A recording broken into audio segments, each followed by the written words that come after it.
तो दोस्तों आज की वीडियो में जो मैं प्रश्न बताऊंगा सभी के सभी इंपॉर्टेंट रहेंगे। लेकिन मैं आपसे एक बात बता दूं, आप हमसे पूछते हैं कि सर ये वाले जो प्रश्न आपने बनाए ये किस एग्जाम के लिए हैं। मैं आपको एक बात बता दूं कि आप किसी भी स्टेट लेवल की तैयारी करें, किसी भी स्टेट लेवल की, सभी के लिए एग्जाम के लिए हमारे क्वेश्चन जरूरी रहते हैं। अगर आप ग्रुप डी की तैयारी कर रहे हैं तब भी जरूरी है, सी टेट की तैयारी कर रहे हैं जब भी जरूरी है, यूपीएसआई यूपीएसएससी या एसएससी की आप तैयारी कर रहे हैं तो सभी के लिए प्रश्न हमारे जरूरी हैं। तो वीडियो को अंत तक देखिए, रेगुलर देखिए, ताकि आपकी एग्जाम की तैयारी अच्छे से हो सके। तो चलिए स्टार्ट करते हैं दोस्तों। पहला प्रश्न है, यदि एक संख्या का 25% स्वयं में जोड़ा जाता है तो परिणाम 3025 हो जाता है। मूल संख्या ज्ञात करें। वो मूल संख्या क्या है वो आपको पता करनी है। देखिए यहां पर क्या दे रखा है आपको 25%, इनको सॉल्व कीजिए। 25% को जब आप सॉल्व करेंगे तो ये क्या रहेगा, 25% का मतलब क्या होता है बटे में 100। 25 एकम 25 कटेगा, 25 चौके 100, ये हो गया 1/4। ठीक है, नीचे वाली क्या होती है, मूल संख्या। क्लियर, नीचे वाली दोस्तों क्या होती है आपकी मूल संख्या। तो मूल संख्या आपको पता चलेगी कितनी है, 4 है। ठीक है, और एक संख्या में क्या कर रहे हैं, 25% स्वयं में जोड़ रहे हैं। जब हमारी मूल संख्या 4 है और 4 का 25% दोस्तों कितना हो जाएगा, 1 हो जाएगा। तो 4 में 1 जोड़ने पर संख्या हमारी कितनी हो जा रही है, 5 हो जा रही है। ठीक है, अब समझिए हमारी मूल संख्या कितनी है, 4, और 4 का 25% कितना होगा, 1, 50% 2 हो जाएगा, 75% 3 और 100% 4। तो मूल संख्या 4 है, 4 का 25% 1। तो हम क्या कर रहे हैं, संख्या में उसके 25% को जोड़ रहे हैं। तो संख्या कितनी हो जा रही है, 5, और यहाँ पर संख्या कितनी हो जा रही है, 3025। तो 5 बराबर दोस्तों कितना हो जाएगा, 3025 के हो जाएगा।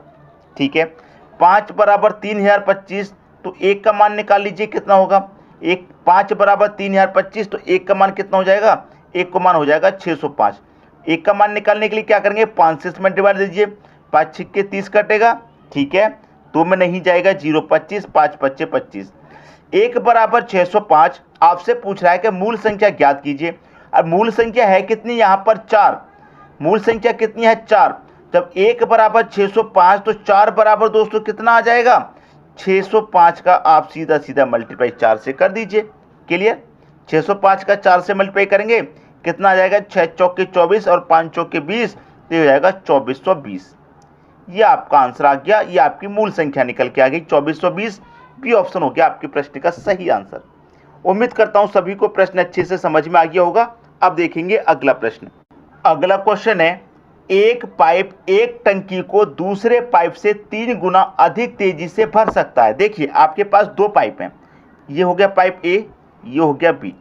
ठीक है, आपसे कह रहा है कि एक पाइप एक टंकी को दूसरे पाइप से 3 गुना अधिक तेजी से भर सकता है। अगर पाइप आपका बी 1 भरता है तो ए क्या करेगा, 3 गुना तेजी से अधिक, तो ये 3 भर देगा। क्लियर हुई इतनी बात। अब देखिए यहां पर क्या कह रहा है, इनका रेशियो निकल के आ गया, बी 1 भरेगा तो ए क्या करता है, 3 गुना अधिक तेजी से भर रहा है। अब यहां पर कह रहा है यदि दोनों पाइप एक साथ टंकी को 36 मिनट में भर सकती हैं। देखिए बी का 1 मिनट का काम 1, ए का 1 मिनट का काम 3, और दोनों का 1 मिनट का काम कितना हो जाएगा, 4। और दोनों मिलकर पाइप को कितने में भर रहे हैं, 36 मिनट में। 1 मिनट में दोस्तों कितना भर रहे हैं, 4, तो 36 मिनट में कितना भरेंगे, 36 का 4 से मल्टीप्लाई कर दो, 144 भरेंगे। देखिए दोनों ने मिलकर 36 मिनट में भर दिया। अब भर दिया का मतलब क्या है दोस्तों, काम पूरा हो गया। तो काम था कितना, 144 काम था टोटल।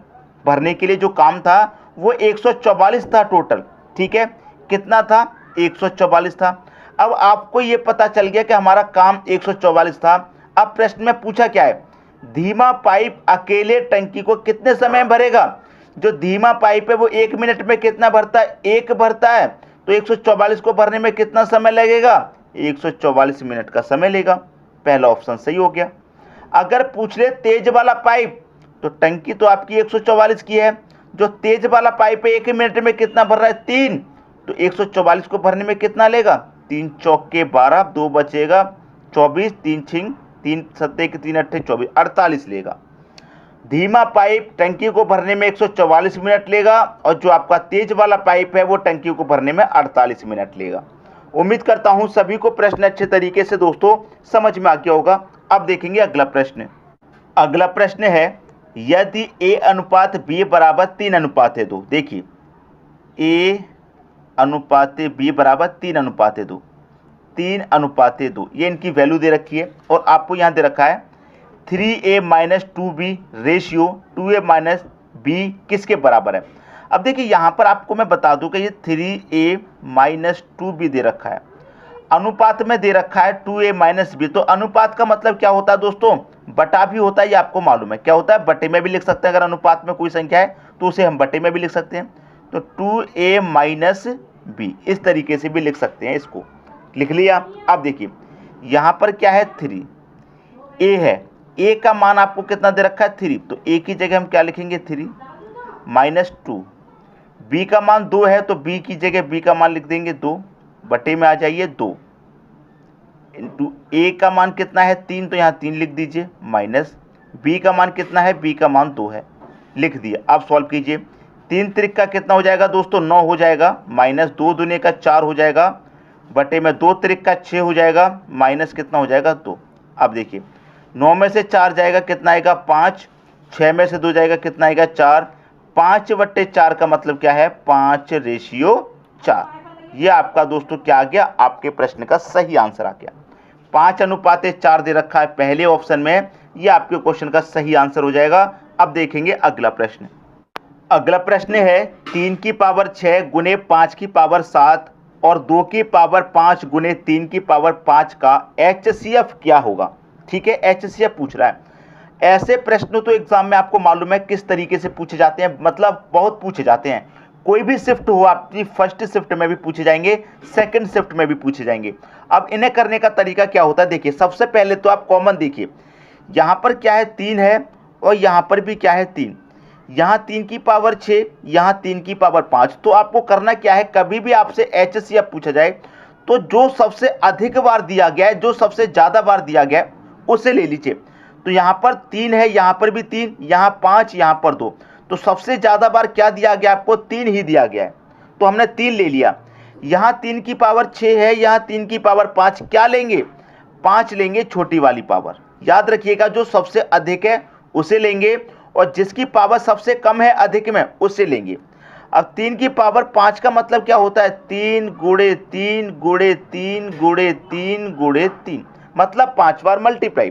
तो 3 त्रिक का 9, 9 त्रिक का 27, 27 त्रिक का 81 और 81 का मल्टीप्लाई 3 में करेंगे कितना हो जाएगा 243। ये आपका क्या आ गया सही आंसर, 243 दे रखा बी ऑप्शन में, ये आपके प्रश्न का दोस्तों सही आंसर हो जाएगा। अब देखेंगे अगला प्रश्न। अगला प्रश्न है यदि x प्लस 1/x बराबर 2 तब x की पावर 4 प्लस 1/x की पावर 4 का मान है। देखिए मैंने आपको बहुत बारी अलजेब्रा के प्रश्न कराए हैं। अगर आपको अलजेब्रा पढ़ना है तो प्लेलिस्ट दोस्तों बनी हुई है, आप चैनल में जा करके प्लेलिस्ट देखेंगे अलजेब्रा की, अलजेब्रा आपको बहुत अच्छे से समझ में आ जाएगा। आप एक बार प्लेलिस्ट में जाके वीडियोस देख लीजिए। अब यहाँ पर यह प्रश्न पूछा गया कि x प्लस 1/x बराबर 2। हमेशा याद रखिएगा कि कभी भी ऐसा प्रश्न पूछा जाए जिसमें x प्लस 1/x बराबर 2, यहाँ पर 2 दे रखा हो, यहाँ पर क्या दे रखा हो 2 दे रखा हो, तो आप क्या करेंगे x इक्वल टू 1 मान लेंगे वहां पर। ठीक है, जब यहाँ पर 2 दे रखा हो, अगर यहाँ पर -2 दे रखा हो, 2 की जगह -2 हो, प्लस की जगह माइनस में हो, तो आप x बराबर -1 मान लेंगे। आगे दोनों बात समझ में, तो हमारे यहाँ प्लस में 2 दे रखा है तो x बराबर हम प्लस का 1 मानेंगे। अब x बराबर 1 है तो कंडीशन रखिए, x की जगह हम 1 रख सकते हैं, यहाँ 1 है ऊपर, यहाँ x की जगह 1 रख सकते हैं, बराबर कितना है 2।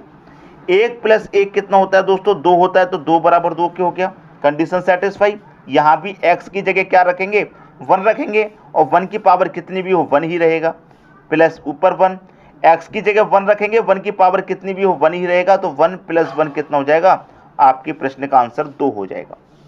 बात आ गई दोस्तों सभी की समझ में, पहला ऑप्शन आपके क्वेश्चन का सही आंसर है। अब देखेंगे अगला प्रश्न। अगला प्रश्न है यदि 5 2 n 1 9 से विभाज्य है तो n का मान क्या है। देखिए 9 से विभाजित होने वाली, तो 9 से विभाजित संख्या कौन सी होंगी? या तो 9 होगी, या 18 9 से विभाजित होगी, या 27 होगी, या 36 होगी, या 45 होगी। मतलब कहने का यह है जो संख्या 9 के मल्टीपल में होंगी वही तो 9 से विभाजित होंगी। क्लियर? 9 होगा आपका योग तो 9 से कटेगी, आपका योग 18 होगा तब 9 से कटेगी, 27 होगा तब 9 से कटेगी। अब देखिए यहाँ पर आपको क्या दे रखा है? 5 2 n 1। अब देखिए यहाँ पर आपको दे रखा है 5, मैंने 5 ले लिया, 2 दे रखा है प्लस 2 कर दूंगा, प्लस n दे रखा है, मैंने यहाँ n लिख लिया, यहाँ 1 दे रखा है प्लस 1 कर लिया। ठीक है, अब मैं सभी को जोड़ूं, 5 और 2 7, 7 में 1 जोड़ूंगा कितना हो जाएगा? 8। कितना हो जाएगा दोस्तों? 8 हो जाएगा। अब 8 हो गया तो मैं n की जगह कितना रखूं कि 9 से डिवाइड हो जाए?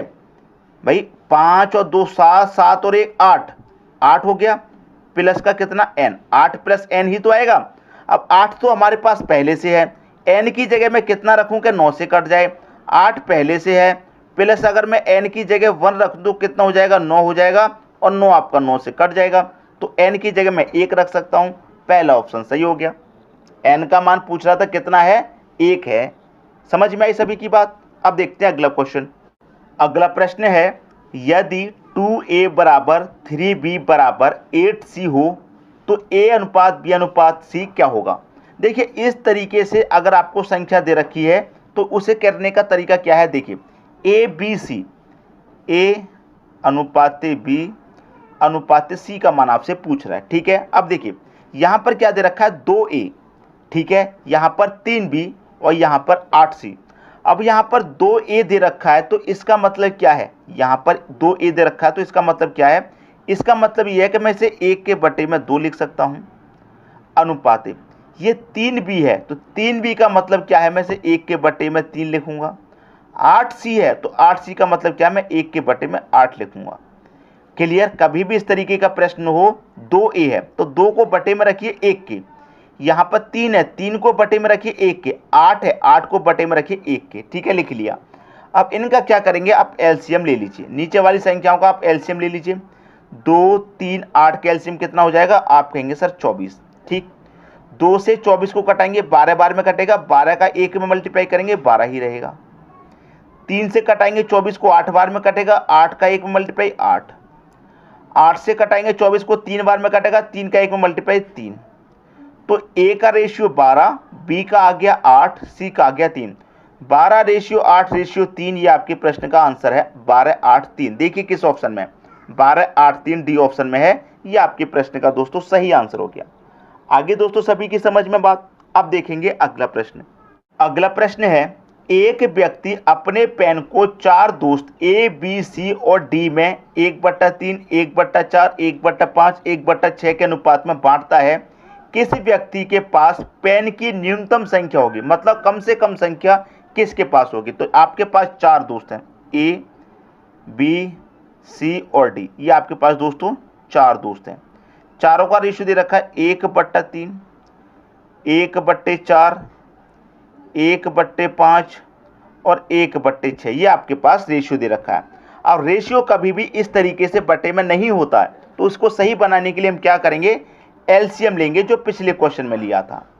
तो 3 4 5 6 का एलसीएम दोस्तों कितना हो जाएगा? 60 हो जाएगा। ठीक है, अब देखिए 3 से 60 को कटाऊंगा मैं, 20 बार में कटेगा, 20 का 1 में मल्टीप्लाई 20 ही रहेगा। 4 से कटाऊंगा 60 को, 15 बार में कटेगा, 15 का 1 में मल्टीप्लाई 15। ठीक है, 5 से कटाऊंगा 60 को, कितनी बार में कटेगा? 12, 12 का मल्टीप्लाई 1 में 12। 6 से 60 को कटाऊंगा 10 बार में कटेगा, 10 का 1 में मल्टीप्लाई 10। ठीक है, ये इसका रेशियो निकल के आ गया। 20 15 12 और 10, ये इनका रेशियो आ गया। आपसे क्या पूछ रहा है कि किसी व्यक्ति के पास पेन की न्यूनतम संख्या होगी, ए बी सी डी, इन चारों में से सबसे कम हिस्सा किसको मिलेगा? अब देखिए 20 15 12 10, सबसे कम किसके पास है हिस्सा? 10 किसके पास है? डी के पास है। तो डी को दोस्तों सबसे कम हिस्सा मिलेगा। ये आपके प्रश्न का आंसर है। आगे दोस्तों सभी की समझ में बात। उम्मीद करता हूं प्रश्न सभी को बहुत अच्छे से समझ में आ गया होगा। दोस्तों वीडियो पसंद आया लाइक करें, दोस्तों में शेयर करें, चैनल को सब्सक्राइब कर लें और एग्जाम की तैयारी अच्छे से करें। ठीक है दोस्तों, वीडियो देखने के लिए आपका बहुत बहुत धन्यवाद।